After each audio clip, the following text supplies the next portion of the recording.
Coach, in the spring, you talked about how your special teams philosophy is a bit different than other people's. Just how have you seen that come to fruition here in fall camp, and how do you think you guys are performing during it? I think it's been good. You never know until you play that first game. I'm been doing this long enough to know that practice matters, but certainly what we put on the field will speak for itself. How far do you think you've come since spring, just in terms of special teams progress? I think there's just always normal development, just like you have on offense and defense. I think it's the same thing when you first get here. You're just trying to implement the, how you do things, how you operate, and then you grow from there. Are there any parts of that where you feel, the best about how far they've come? Any No. specific parts of special teams? No, not necessarily. Again, I'll ask me after the first game, and I'll let you know. You also in the spring talked about wanting to bring competition in for Camden, and you did that. What have you seen from the new kickers and even the punters, I guess? Yeah, I think they're doing a great job. We've got a really healthy competition at kickoff and at field goal, so that they've done exactly what I wanted. I wanted to bring in some guys that could actually compete and play at this level, and there's a couple other guys here that have experience and definitely have pushed them for sure.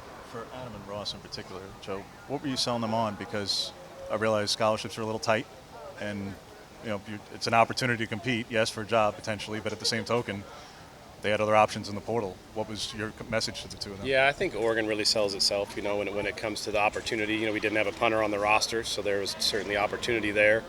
And then just again what Oregon brings, they're both a little bit different stories. Adam has punted 164 times in football games. He's been on full scholarship before, so that really wasn't his motivation. He wanted a chance to be seen on the big stage because his goals are to go to the NFL, and my last two punters went to the NFL, and so he knew that. So there was a little bit of connection that way.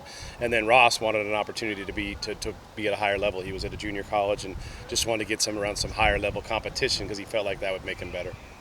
On those onside and pooch kick drills, how have you seen the communication kind of improve through fall camp? We've seen some guys getting down on themselves for missing some calls. How have you seen that communication improve? Yeah, it's grown. That's why you do it every day, right? We start practice every single day with it so that when we're in that situation in games, it's not a surprise. We only have 2 goals on special teams, own the ball, no penalties, and I figure if own the ball is going to be the most important thing, then we can't just talk about it. We got to work on it. So it's been good. In those positional drills, you have positional coaches going out and teaching those drills. How did you divvy that up, and how did you determine this guy will do this and that guy will do that? Yeah, so it's really based on what they do on each unit. So just like offense and defense, you don't just have a defensive coordinator and then no other position coaches, right? You have a corners coach and a linebackers coach and a defensive line coach as an example. So we just do the same thing on special teams. So if we're on punt, we have a guy that's in charge of the shield. We have a guy that's in charge of the right guard, right tackle, left guard, left tackle, and so on and so forth. So it's in conjunction with the positions that they coach on those units. Where are you guys at in that kicking competition? How close are you to being able to let these guys know, like, hey, you're the starter, you're next in line? What's today? Tuesday or Wednesday? Wednesday. So probably 10 days away. What more do you need to see to make that call, Jim? I'm going to have as big of a sample size as I can before we make a decision. So more kicks, more opportunities. Kick return, punt return as well. Yeah, I really think that will be by committee. I think we've got a bunch of guys that are really capable that I'm really excited about. So yeah, not because I'm trying to hide anything, just because I think it'll be by committee. I really do. So you think you'd rotate that game by game, even kickoff? Even within the game, yeah, like who's fresh, who's the most fresh, who's hot that day, that kind of thing. I really feel like we have a number of guys in both those areas that could be pretty effective depending on the situation. Is that something you've done before?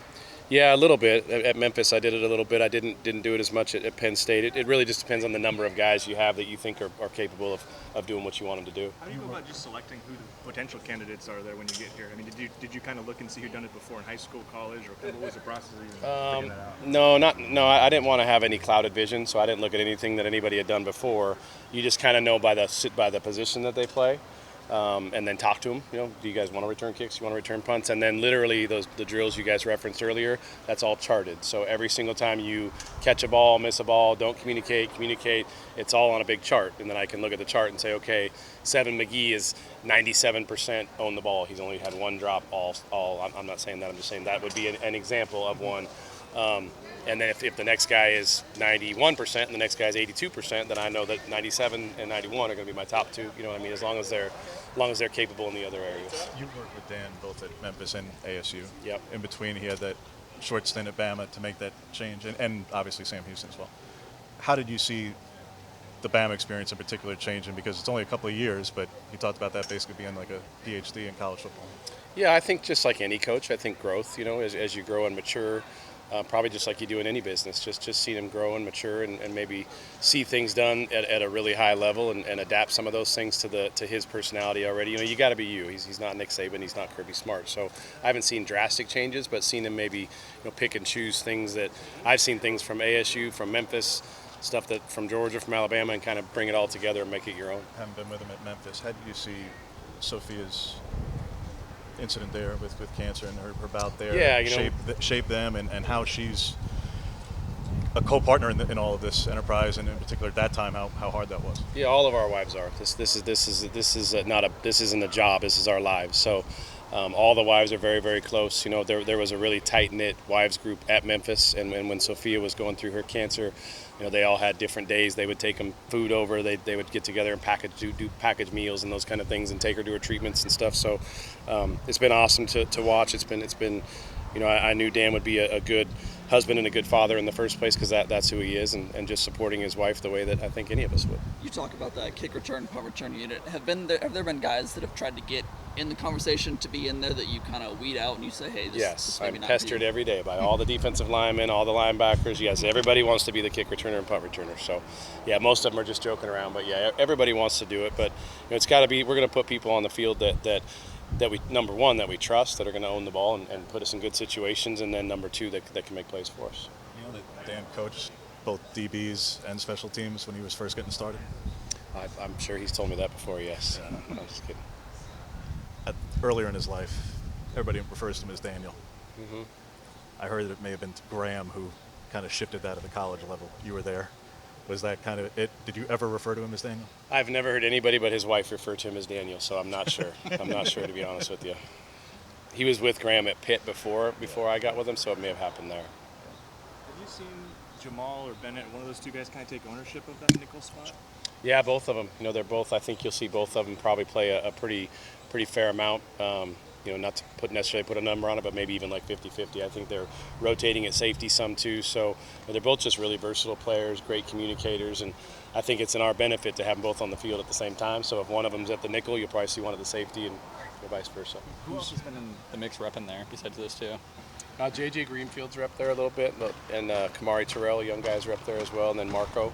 I don't know how to say his last name the right way. I don't want to butcher it, but all five of those guys have gotten the reps. But certainly, Jamal and Bennett being older and just having a little bit more experience have really stood out more so. But the other guys have done a good job. Kamari's an exciting young player. I know you've got 10 days, obviously, to still prepare, Joe, but with what the matchup will be, particularly to your guys in that week one, when you have probably the most talented tight end room other than your own in America, and with the Bowers in particular, how do you go about preparing your guys for the physical challenge that's going to be?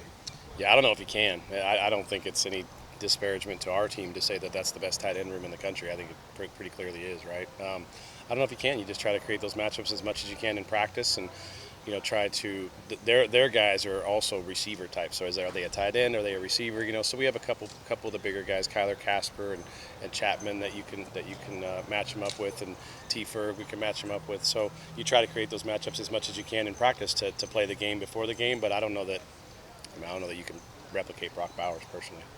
I want to go back to Kamari. His name keeps coming up this fall. What is it about him that's kind of caught your eye? I think he's just a young, flashy player. When you've been doing this as long as I have, you can tell when a kid has the skill set that you want. There's still plenty to learn. He certainly hasn't arrived by any stretch, but you can just tell that they have the skill set and the mindset that at some point that they're going to be really good players. Thanks, Joe. Yeah, no problem, guys. Appreciate it. You guys have a great day.